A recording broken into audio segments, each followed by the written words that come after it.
नमस्कार सम्मानित दर्शकबृंद बर्तमाने আপনারা দেখতে পাচ্ছেন দক্ষিণবঙ্গ উত্তরবঙ্গে জেলায় জেলায় কিন্তু বৃষ্টি হচ্ছে তার সাথে ঝোড়ো হাওয়া বা দমকা হাওয়াও কিন্তু বইছে। এছাড়াও কিন্তু বর্ষা ইতিমধ্যেই কেরলে প্রবেশ করে গিয়েছে। আমাদের পশ্চিমবঙ্গে জেলাগুলি নিয়ে কবে বর্ষা প্রবেশ করবে, এছাড়াও আগামী দিনগুলিতে আবহাওয়া কেমন থাকবে বিস্তারিত আজকের এই ভিডিওতে আমরা আলোচনা করব। তার আগে ছোট্ট একটি অনুরোধ, চ্যানেলে নতুন হলে চ্যানেলটি অবশ্যই সাবস্ক্রাইব করে রাখবেন, আর যারা ফেসবুক থেকে ভিডিওটি দেখছেন পেজটি ফলো করতে ভুলবেন না। সবার প্রথমে দেখুন এখানে 1 তারিখ এবং 2 তারিখের আপডেট, অর্থাৎ জুন মাসের 1 তারিখ এবং 2 তারিখে কী রকম আবহাওয়া থাকবে। তো উপরের দিকে অর্থাৎ উত্তরবঙ্গে যে জেলাগুলি রয়েছে দার্জিলিং, কালিম্পং, জলপাইগুড়ি, আলিপুরদুয়ার, কোচবিহার, উত্তর দিনাজপুর, দক্ষিণ দিনাজপুর, মালদহ, এই জেলাগুলি নিয়ে এখানে কিন্তু ভারী বৃষ্টির সম্ভাবনা রয়েছে 1 তারিখ এবং 2 তারিখ। এখানে ওয়াইড স্প্রেড অর্থাৎ 76 থেকে 100% বৃষ্টির সম্ভাবনা রয়েছে।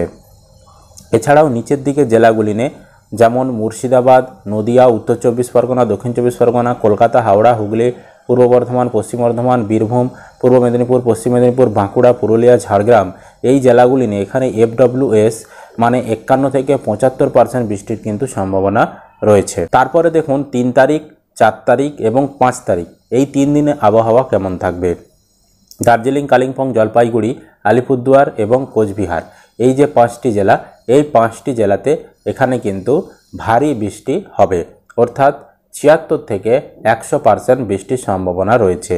তার ঠিক নিচের 3টি জেলা উত্তর দিনাজপুর, দক্ষিণ দিনাজপুর, মালদহ, এই 3টি জেলাতে এখানে বৃষ্টির সম্ভাবনা 51 থেকে 75%। অর্থাৎ এই যে আমি পার্সেন্টেজগুলো বলছি এগুলো হচ্ছে, আমি যদি উদাহরণ দিয়ে বলি, এই যে 51 থেকে 75% বৃষ্টিটা হবে, আমি উত্তর দিনাজপুর জেলাতে বৃষ্টিটা হবে, তো উত্তর দিনাজপুর জেলাটা অনেক বড়, ওই জেলার সমগ্র জেলা জুড়ে যে স্থান রয়েছে তার 51 থেকে 75% স্থানে বৃষ্টিটা হবে, বাকি স্থানগুলোতে বৃষ্টি হবে না, এরকমটাই বোঝানো হচ্ছে। এবার তার নিচের জেলাগুলি, এখানে মুর্শিদাবাদ, নদিয়া, উত্তর 24 পরগনা, কলকাতা, দক্ষিণ 24 পরগনা, হাওড়া, হুগলি, পূর্ব বর্ধমান, বীরভূম, পশ্চিম বর্ধমান, পূর্ব মেদিনীপুর, পশ্চিম মেদিনীপুর, ঝাড়গ্রাম, বাঁকুড়া, পুরুলিয়া, এই জেলাগুলি নিয়ে এখানে কিন্তু বৃষ্টির পরিমাণ অনেকটাই কমে যাচ্ছে। স্ক্যাটার্ডভাবে মানে ছড়িয়ে ছিটিয়ে বৃষ্টিটা হবে। পার্সেন্টেজে বলা হয়েছে 26 থেকে 50% স্থানে বৃষ্টি হবে, বাকি স্থানগুলোতে বৃষ্টি হবে না এই জেলাগুলি নিয়ে। এবার দেখুন আপনাদেরকে 6 তারিখ এবং 7 তারিখের আপডেট দেখাচ্ছি। এখানে বলা হয়েছে দার্জিলিং, কালিম্পং, জলপাইগুড়ি, আলিপুরদুয়ার, কোচবিহার, এই 5টি জেলাতে ভারী বৃষ্টি 76 থেকে 100% হবার সম্ভাবনা। এবং তার নিচের 3টি জেলা উত্তর দিনাজপুর, দক্ষিণ দিনাজপুর, মালদহ, এখানে কিন্তু 51 থেকে 75% বৃষ্টির সম্ভাবনা রয়েছে। এবং তার ঠিক নিচের জেলাগুলি মুর্শিদাবাদ, নদিয়া, উত্তর 24 পরগনা, দক্ষিণ 24 পরগনা, কলকাতা, হাওড়া, হুগলি, পূর্ব বর্ধমান, পশ্চিম বর্ধমান, বীরভূম, পূর্ব মেদিনীপুর, পশ্চিম মেদিনীপুর, বাঁকুড়া, পুরুলিয়া, ঝাড়গ্রাম, এই জেলাগুলি নিয়ে এখানে আইসোলেটেডভাবে মানে ছড়িয়ে ছিটিয়ে হালকা বৃষ্টির সম্ভাবনা, ঝিরঝিরে বৃষ্টির সম্ভাবনা 25% বা তার কম স্থানে হওয়ার সম্ভাবনা কিন্তু রয়েছে। এবার যদি আপনাদেরকে সতর্কবার্তা দেখাই তাহলে দেখুন 1 তারিখে সতর্কবার্তা হিসাবে বলা হয়েছিল যে বজ্রবিদ্যুৎ সহ বৃষ্টি হবে প্রতিটি জেলাতেই, দার্জিলিং থেকে শুরু করে একদম এখানে পূর্ব মেদিনীপুর, প্রতিটি জেলাতে, আমাদের পশ্চিমবঙ্গের প্রতিটি জেলাতেই দার্জিলিং, কালিম্পং, জলপাইগুড়ি, আলিপুরদুয়ার, কোচবিহার, উত্তর দিনাজপুর, দক্ষিণ দিনাজপুর, মালদহ, মুর্শিদাবাদ, নদিয়া, উত্তর 24 পরগনা, দক্ষিণ 24 পরগনা, কলকাতা, হাওড়া, হুগলি, পূর্ব বর্ধমান, পশ্চিম বর্ধমান, বীরভূম, পূর্ব মেদিনীপুর, পশ্চিম মেদিনীপুর, ঝাড়গ্রাম, বাঁকুড়া, পুরুলিয়া, প্রতিটি জেলাতেই কিন্তু ভারী বৃষ্টির মধ্যে বজ্রবিদ্যুৎ সহ বৃষ্টির কিন্তু সম্ভাবনা রয়েছে।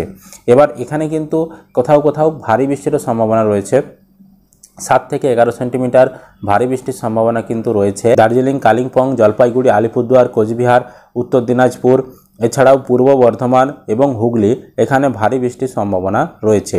এবার হাওয়ার গতিবেগ কোথাও 30 থেকে 40 কিমি প্রতি ঘন্টা বেগে থাকবে, সেগুলি হলো দার্জিলিং, কালিম্পং, জলপাইগুড়ি, আলিপুরদুয়ার, কোচবিহার, উত্তর দিনাজপুর, দক্ষিণ দিনাজপুর, মালদহ, এই জেলাগুলি নিয়ে। আর ঝোড়ো হাওয়া সর্বোচ্চ গতিবেগ 40 থেকে 50 কিমি প্রতি ঘন্টা বেগে ছাড়বে, এটা হচ্ছে মুর্শিদাবাদ, নদিয়া, উত্তর 24 পরগনা, দক্ষিণ 24 পরগনা, কলকাতা, হাওড়া, হুগলি, পূর্ব বর্ধমান, পশ্চিম বর্ধমান, বীরভূম, পূর্ব মেদিনীপুর, পশ্চিম মেদিনীপুর, ঝাড়গ্রাম, বাঁকুড়া, পুরুলিয়া, এই জেলাগুলি নিয়ে। এটা গেল 1 তারিখ। এবার 2 তারিখের সতর্কবার্তা কি রয়েছে দেখুন। 2 তারিখেও কিন্তু বজ্রবিদ্যুৎ সহ বৃষ্টি হবে। কোন কোন জেলাতে বজ্রবিদ্যুৎ সহ বৃষ্টির সম্ভাবনা? তো বজ্রবিদ্যুতের সম্ভাবনা রয়েছে এখানে মুর্শিদাবাদ, নদিয়া, উত্তর 24 পরগনা, দক্ষিণ 24 পরগনা, কলকাতা, হাওড়া, হুগলি, পূর্ব বর্ধমান, পশ্চিম বর্ধমান, বীরভূম, পূর্ব মেদিনীপুর, পশ্চিম মেদিনীপুর, তারপর ঝাড়গ্রাম, বাঁকুড়া, পুরুলিয়া। এছাড়াও ভারী বৃষ্টি 7 থেকে 11 সেন্টিমিটার হবার সম্ভাবনা রয়েছে এখানে দার্জিলিং, কালিম্পং, জলপাইগুড়ি এই 3টি জেলাতে। আর ভারী থেকে অতি ভারী বৃষ্টি 7 থেকে 20 সেন্টিমিটার বৃষ্টির সম্ভাবনা রয়েছে আলিপুরদুয়ার, কোচবিহার এই 2টি জেলাতে।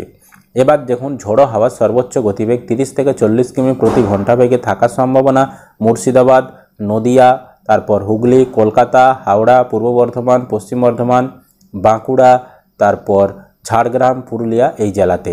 আর ঝোড়ো হাওয়ার সর্বোচ্চ গতিবেগ 40 থেকে 50 কিমি প্রতি ঘন্টা বেগে হওয়ার সম্ভাবনা পশ্চিম মেদিনীপুর, পূর্ব মেদিনীপুর, দক্ষিণ 24 পরগনা এই জেলাতে। এবার যদি আপনাদেরকে 3 তারিখের সতর্কবার্তা দেখাই, 3 তারিখে বজ্রবিদ্যুৎ সহ বৃষ্টির সতর্কবার্তা রয়েছে নদিয়া, উত্তর 24 পরগনা, দক্ষিণ 24 পরগনা, কলকাতা, পূর্ব মেদিনীপুর, পশ্চিম মেদিনীপুর, ঝাড়গ্রাম, বাঁকুড়া, পুরুলিয়া এই জেলাগুলি নিয়ে। এবং ঝোড়ো হাওয়া 30 থেকে 40 কিমি প্রতি ঘন্টা বেগে হওয়ার সম্ভাবনা নদিয়া, উত্তর 24 পরগনা, কলকাতা, দক্ষিণ 24 পরগনা, পূর্ব মেদিনীপুর, পশ্চিম মেদিনীপুর, ঝাড়গ্রাম, বাঁকুড়া, পুরুলিয়া এই জেলাতে। আর ভারী বৃষ্টি 7 থেকে 11 সেন্টিমিটার হওয়ার সম্ভাবনা জলপাইগুড়ি, আলিপুরদুয়ার, কোচবিহার এই 3টি জেলাতে। এটা গেল 3 তারিখের। এবার 4 তারিখের সতর্কবার্তা দেখুন, বজ্রবিদ্যুৎ সহ বৃষ্টির সতর্কবার্তা রয়েছে 4 তারিখে বীরভূম, পশ্চিম বর্ধমান, পূর্ব বর্ধমান, মুর্শিদাবাদ, নদিয়া, উত্তর 24 পরগনা, কলকাতা এবং দক্ষিণ 24 পরগনা এই জেলাগুলি নিয়ে। এবং ঝোড়ো হাওয়ার সর্বোচ্চ গতিবেগ 30 থেকে 40 কিমি হওয়ার সম্ভাবনা রয়েছে পশ্চিম বর্ধমান, বীরভূম, মুর্শিদাবাদ, নদিয়া, উত্তর 24 পরগনা, দক্ষিণ 24 পরগনা, কলকাতা এবং পূর্ব বর্ধমান এই জেলাগুলি নিয়ে। আর ভারী বৃষ্টির সম্ভাবনা 7 থেকে 11 সেন্টিমিটার হওয়ার সম্ভাবনা জলপাইগুড়ি, আলিপুরদুয়ার, কোচবিহার এই 3টি জেলাতে। এটা গেল 4 তারিখ। 5 তারিখে দেখুন বৃষ্টি অনেকটাই কমে যাচ্ছে, শুধুমাত্র ভারী বৃষ্টি হবে জলপাইগুড়ি, আলিপুরদুয়ার, কোচবিহার এই 3টি জেলাতে, বাকি জেলাতে সেরকম সতর্কবার্তা দেওয়া নেই। এবার যদি আপনাদেরকে বর্ষার আপডেট দেখাই, আমরা আগের দিনের ভিডিওটি দেখিয়েছিলাম বর্ষা কিন্তু আমাদের যে পশ্চিমবঙ্গের কিন্তু উপরের দিকে যে জেলাগুলি রয়েছে মানে একদম সবার উপরে দার্জিলিং, কালিম্পং, জলপাইগুড়ি ওই সেকশনটাই কিন্তু বর্ষা ঢুকে গিয়েছে আগের দিন মানে হচ্ছে আপনার 31 তারিখ, 31শে মে। কারণ যেহেতু ঘূর্ণিঝড় রেমাল এসেছিল সেই কারণে আমাদের যে বর্ষা সেটাকে কিন্তু সময়ের আগেই কিন্তু নিয়ে চলে এসেছে। এবার অন্যান্য যে স্থানগুলো রয়েছে আমাদের পশ্চিমবঙ্গে সেখানে কবে বর্ষা ঢুকবে সেটা আপনাদেরকে দেখাতে গেলে দেখুন এই মুহূর্তে যদি আপনাদেরকে আমরা এখানে একটা ম্যাপ দেখাচ্ছি, এখানে কিন্তু পশ্চিমবঙ্গকে বোঝাচ্ছে। এই যে সেকশনটা দেখতে পাচ্ছেন এটা হচ্ছে পশ্চিমবঙ্গের সেকশন, ঠিক আছে। তো এখানে এই যে লাল লাইনটা দেখতে পাচ্ছেন এটা পশ্চিমবঙ্গের কিছু এলাকাকে কভার করছে। তো এই যে লাল লাইনটা এটা কিন্তু 10ই জুন, ঠিক আছে, 10ই জুন এই লাল লাইনটা আমাদের পশ্চিমবঙ্গ দিয়ে যাচ্ছে, তারপর বাংলাদেশের পোর্শন হয়ে আবার পশ্চিমবঙ্গের এখানটায় ক্রস করে এদিকে বাম দিকে মুভমেন্ট হচ্ছে এবং এখানে লেখা রয়েছে 10ই জুন। অর্থাৎ আমাদের যে পশ্চিমবঙ্গের অন্যান্য জেলাগুলি সেখানে কিন্তু বর্ষা ঢোকার সম্ভাবনা রয়েছে 10ই জুন এবং পুরো এলাকাকে কভার করবে। 10 থেকে 15ই জুনের মধ্যে সমগ্র স্থানেই কিন্তু বর্ষা প্রবেশ করে যাবে আমাদের এই পশ্চিমবঙ্গে, মানে সমস্ত জেলাকেই কভার করবে, এরকমটাই কিন্তু এই ম্যাপের মাধ্যমে জানিয়েছে এবং এটা কিন্তু জানিয়েছে ভারতীয় মৌসুম ভবন, ঠিক আছে, এটা কিন্তু ভারতীয় মৌসুম ভবনই জানিয়েছে, তাই এটাকে আমরা কিন্তু বিশ্বাসযোগ্য হিসাবেই ধরে নেব।